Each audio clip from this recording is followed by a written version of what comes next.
Lindsay, welcome to Misunderstood. I am so happy to have you here. Thank you so much for having me. I'm happy to be here. Your dog looks like a little Fraggle. Was that real? Oh my God. Look at this thing. Somehow he is real. This is Oh, Tosh. He's 11 and a half, and he's oh my blind. So gosh, look at his little teeth sticking out. I know the little two teeth, they drive me wild. I think he's the cutest thing alive.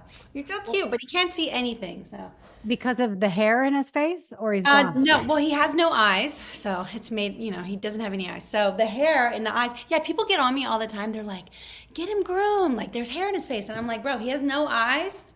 So we're Wait, rocking with the little punk rock look with the little bangs. so cute. Have you had him his whole life? I have. And Yeah.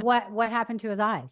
He's got glaucoma pretty bad, and he came from a breeder. In Louisiana, 11 and a half years ago, we didn't have a big rescue culture, and I was a young girl. I had no idea. So I got him, and they come with all kind of problems. Some of Yeah. these, so he's had some dental problems and certainly some ocular problems, but we're keeping him going. So can he see anything at all these days, or he's completely No, blind? no, he can't see anything. Yeah, he lost his sight around 5 and a half, but you wouldn't know it when you hang out with him. You kind of just he's at it. He's with it. So I have a blind dog too. I rescued one of my dogs I rescued that was born without an eye. And he's a Merle dog, which is known for ocular and hearing problems. So, and the other eye works half, like I think he can see shapes maybe or shadows, that kind of thing. And he is so good in the house. No one would know that he's blind. But Oh, then the second he walks out of the house, it's like he doesn't know what's going on. So good thing I have I mean, I have almost 2 acres in the backyard. So he runs and has so much fun, but he cannot leave the front of the house. But anyways, I love him. baby. Oh, they're Yeah. so sweet. No, people give me dirty looks when I've got him in the stroller. They think I'm one of those LA weirdos, and I'm like, yo, he can't see. Like, this is how we go. He's got to be pushed. Adorable, adorable. All right. So tell me, you said you were from Louisiana. What was that like growing up in Louisiana? Oh my gosh. Well, growing up in Louisiana was pretty much the opposite of living in LA. I Mhm. grew up in a dairy farm town in the middle of nowhere. So we didn't have a red light, we didn't have a McDonald's, we didn't have a Walmart. So I grew up in a place that is completely culturally different. Like the only thing that Louisiana people care about are like faith, family, and food, I always say. They care Mhm. about the three F's. But it was wonderful. It was unique. But I think, when I grew up, I was very depressed, honestly. I wanted to be around people and be around the energy. And I had a hard time growing up in a farm town. When you have a lot of energy and a lot that you want to be doing, it was Yeah. hard. It was tough. So how did you finally get out? Well, when I was 18, I got a job at Hooters pretty much the day of, and I started working. I started working from the minute I was 18, and I went to college, and so that kind of brought me to, I moved to Baton Rouge, Louisiana, which was a bigger city. Mhm. And then at 23, or no, yeah, 23. So I graduated college at 21 and 23. I think that's the math. Then I moved to LA. Mhm. So that was kind of a straight up the whole story. Didn't stop in between. And wait, were you working at Hooters the whole time during college? I worked there for 4 years, and at one point I worked at Twin Peaks at the same time, which is their like competitor restaurant. And yeah, I worked my butt off, and I was a full-time student and a full-time Hooter girl, and it Wait, was so explain this to me because you always see it in the movies and they kind of make fun of it. But are yeah. you guys rolling around on roller skates? I think that's isn't that like Sonic? I Maybe don't that's I don't something know. else. Maybe I'm mixing up my women on, Yeah, we had hula hoops though, and we could also flip the stools upside down and do this like spinny thing. So there's a lot of tacky, fun behavior throughout, but no So skate. did you like doing it? Was it empowering or did you feel like you were being taken advantage of?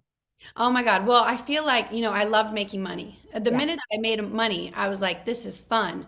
And I would work for no reason. I would work double shifts. I would pick up everything. I loved the idea that I could come in and leave with cash in my little pouch. It was fun, Yeah. so fun to me. But no, people were very rude a lot when they could be. They were very demeaning sometimes, like not the people I worked with at all.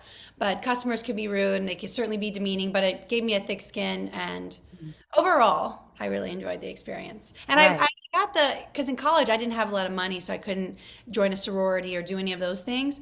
But what I did get was kind of this group of women who were like single mothers or someone who was recently divorced. And that's the kind of women who are working at Hooters with me. And I felt like I learned a lot about life working with those kind of women who had to really work for their shit. And I liked it. Oh, I love that. Yeah. So what made you decide to come to LA? Did you think you wanted to be an actress? What was it that brought you there? Oh my gosh. Well, my brain, I would never let my brain go to something like that because I thought LA was for the most beautiful, amazing people and they were just, I would never belong. But I thought, well, if you're bartending right now, I'd graduated from college with a history degree. And I was like, you can't live and die in Louisiana. That doesn't make sense. And in my Mm, head, I was like, that doesn't make sense for the story. That just doesn't make sense. I knew that that didn't make sense for the story, whatever mm, story in my head. I knew there was a story. mm. And so it was between LA or Vegas because I thought Vegas I could make a lot of money bartending. Right. And I had a boss at the time and he said, you know, where would you move if you weren't afraid? And it all worked out. And I said, well, I live in Los Angeles. And he said, well, you should go there. And so I did. And did you get a bartending job when you first got there? Yes, off Craigslist. It was the last job I ever had to clock into, but I bartended at the Avalon, which is this like kind of rock and roll venue in Los Angeles. And Bruno Mars had worked there, Skrillex, Ryan Gosling, Dan Aykroyd's one of the owners. So it was kind of like there's a lot of people who have popped into the Avalon, and so Right. Right. Okay. So tell me how social media came into your life. And is that the first thing that kind of came into your life as this content creator?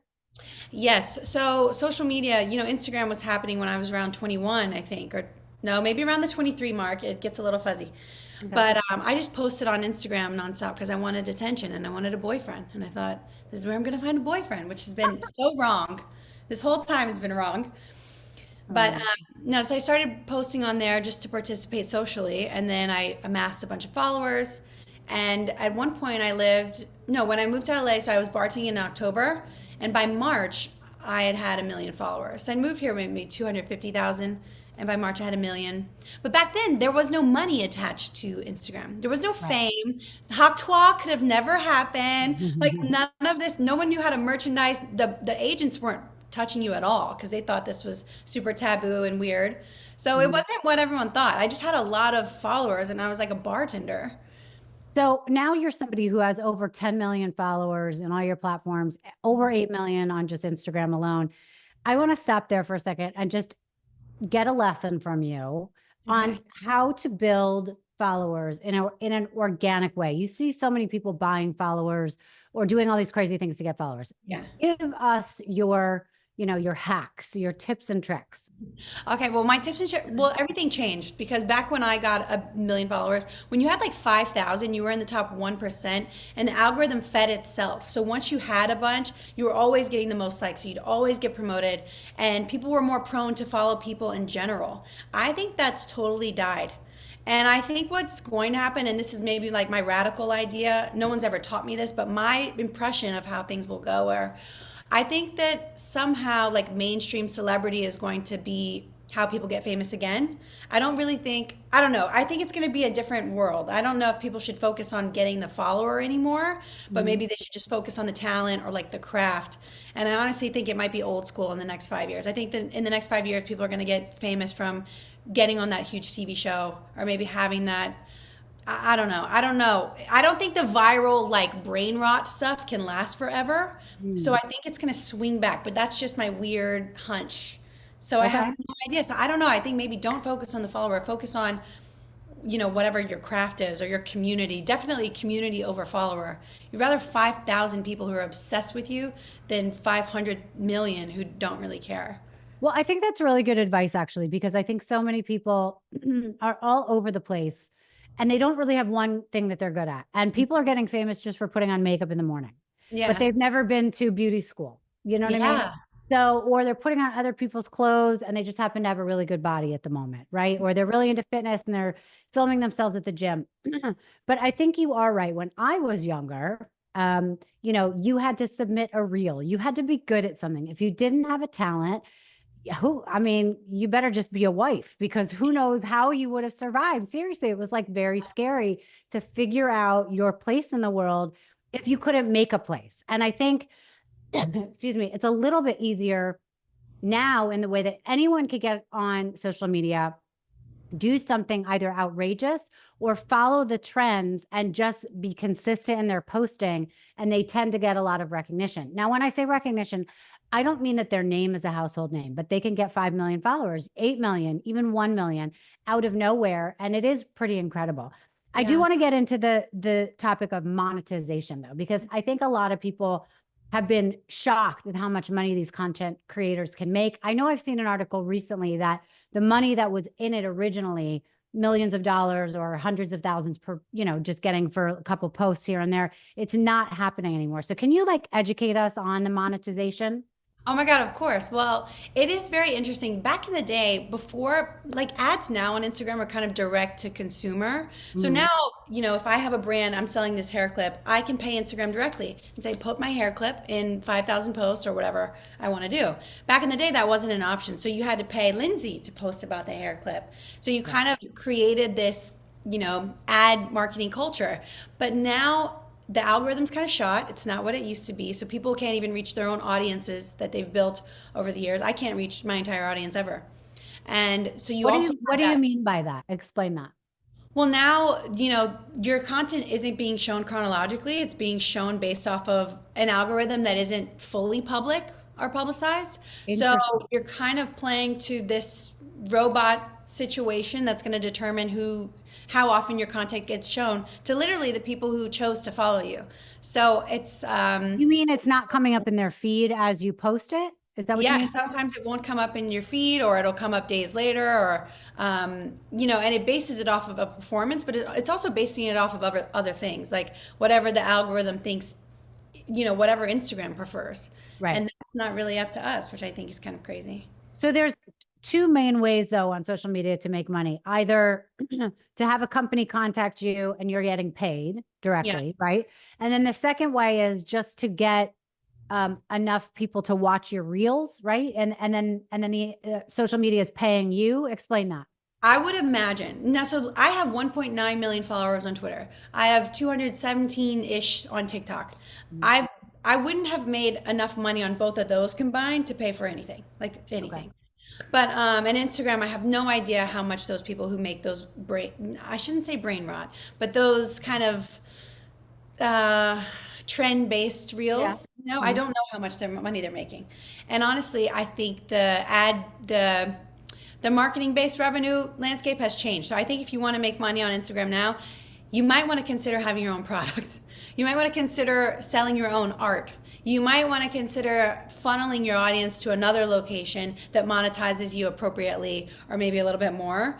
But I think that the idea that someone's going to pay you to promote their stuff, it's dying fast, and so you got to get a little bit more creative at this point. So that's interesting. So I've seen a lot of people pop up recently that are basically getting hauls from Amazon Hmm. or wherever, just sort a low, it's not a high end store. They'll try it on, and then they say write shop in the comments, and then they get paid based on how many people are buying those products. Now it's interesting because they're not selling their product, they're selling someone else's product and just hoping people will like how they wear it. Now, is that kind of the thing you're talking about? I mean, that's one way. That's one Yeah. way people do it. But I mean, back in the day, I don't know about everyone, but it really was like a flat rate. You post this, I pay you this. That's really what it was back in the day. I Right. think a lot of people prefer that kind of payment structure, but you never know. But that is one option. Right.